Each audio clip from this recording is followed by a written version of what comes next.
क्या ये मानकर चला जाए भाई ट्रंप और इजराइल की दोस्ती और प्यार किसी से छिपा नहीं है, इस बात में कोई दौराय नहीं है। और ये भी एक फैक्ट है कि इजराइल ने अमेरिका को कॉन्फिडेंस में लेकर ईरान पर हमले किए थे, ये भी किसी से छिपा नहीं है।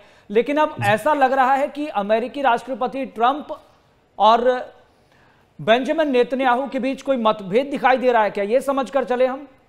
देखिए, मैं इसी पे आता हूं। ये आपने बड़ा अच्छा प्रश्न किया है जी।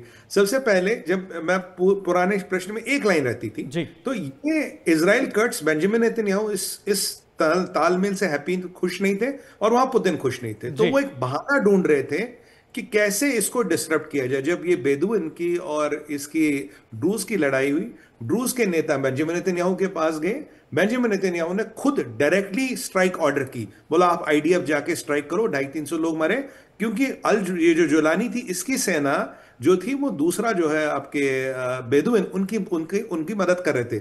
जबकि ड्रूज और बेदुइन का लड़ाई सर पिछले 400 साल से चल रही है, ये आज जी की लड़ाई नहीं। तो इसराइल को एक बिल्कुल। मौका चाहिए। दूसरा प्रश्न आपने पूछा कि जी ये देखिए, ये सब नाटक है, ये सब ड्रामा है। बेंजामिन नेतन्याहू और इसराइल की और अमेरिका की कभी नहीं, ऐसा नहीं होता कभी उनकी दुश्मनी हो। कारण क्या है? दुश्मनी होगी तो ईरान में वो हारेंगे, हुती एक्टिवेट होंगे, हिजबुल्ला एक्टिवेट होगा, इस्लामिक जिहाद एक्टिवेट जी होगा।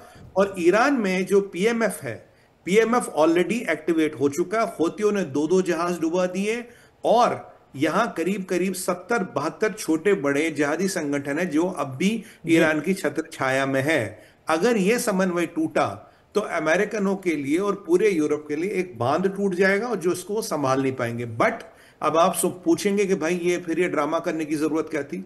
ड्रामा करने की जरूरत यह थी कि आप जो बेंजामिन जो ट्रंप है, अपने यूरोप के अलाइज को थोड़ा खुश रखते हैं, क्योंकि उन्हें लगता है कि बेंजामिन नेतन्याहू को उन्होंने बिल्कुल खुली छूट दे रखी है। दूसरी, जी अरबिक वर्ल्ड में अपना समन्वय दिखाना है, ये नहीं दिखाना कि मैं एंटी मुस्लिम हूं, थोड़ा अपना जी समन्वय बना के चलते हैं। तीसरी बात, वो ये चाहते हैं कि जो उनकी जो डीप स्टेट है, जो वहां की मिलिट्री इंडस्ट्री है, वो चाहते हैं कि उनका इंटरेस्ट भी खराब ना हो, तेल का जो पैसा वो आता रहे, और अमेरिका में जो कई सारी बेसिस हैं यूएस की, उन वो जी कहीं कहीं कहीं ना कहीं निशाने पे ना आए। ये कारण है। इसलिए कागजों पे, मैं आपसे बोलूंगा, कागजों पे जो नाटक दिखाई दे रहा है, ये जी कागजों में नाटक हुआ है। तो सवाल है रजिया जी, ये है, क्या अमेरिका ने इसराइल को हथियार देने बंद कर दिए, इंटेलिजेंस देना बंद कर दिए, एयरक्राफ्ट कैरियर हटा दिए, पेट्रियट और थार्ड बैटरी हटा दी? नहीं, ये सब चल रहा है। बट इस पर्टिकुलर विषय को लेके वो कह रहे नहीं, मैं थोड़ा आपसे नाराज हूं। इसमें आपको एक और एंगल बताऊं, इसमें थोड़ा व्लादिमीर जी पुतिन का भी छोटा मोटा एंगल आता है।